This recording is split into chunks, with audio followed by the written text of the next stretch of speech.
Russia Ukraine যুদ্ধের পেছনে সবচেয়ে বড় হাত এটা প্রায় জলের মতো পরিষ্কার হয়ে গেছে।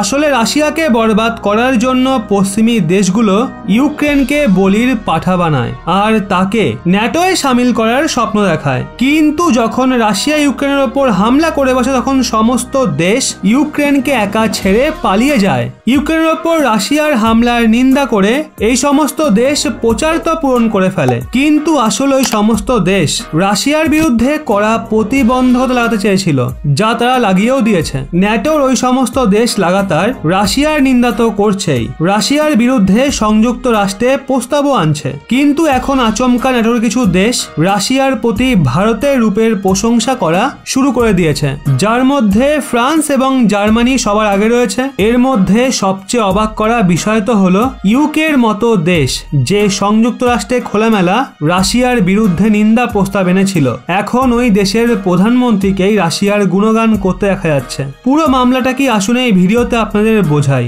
আসলে ব্রিটেনের প্রধানমন্ত্রী বরিস জনসন রাশিয়াকে মহান রাষ্ট্র আর মহান বিশ্বশক্তি বলে তার প্রশংসায় লিপ্ত হয়ে পড়ে। উনি বলেন রাশিয়ার মানুষদের প্রতি আমাদের কোনো শত্রুতা নেই।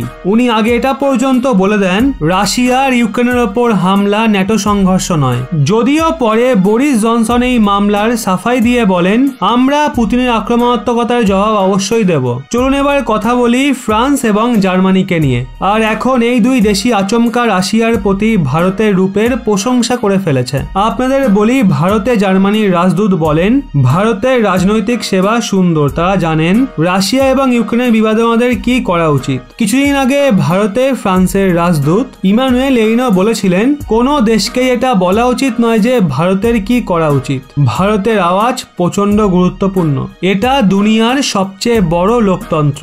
আপনাদের মনে করিয়ে দিই ভারত শুরু থেকেই রাশিয়া এবং ইউক্রেনের বিষয়ে নিউট্রাল ছিল আর বলেছিল এই বিবাদকে শুধু আলোচনা এবং কূটনীতির মাধ্যমেই সমাধান করা যাবে। বন্ধুরা, ভারতের এই সিদ্ধান্তকে কি আপনারা 100% সাপোর্ট করছেন? অবশ্যই কমেন্ট করে জানান।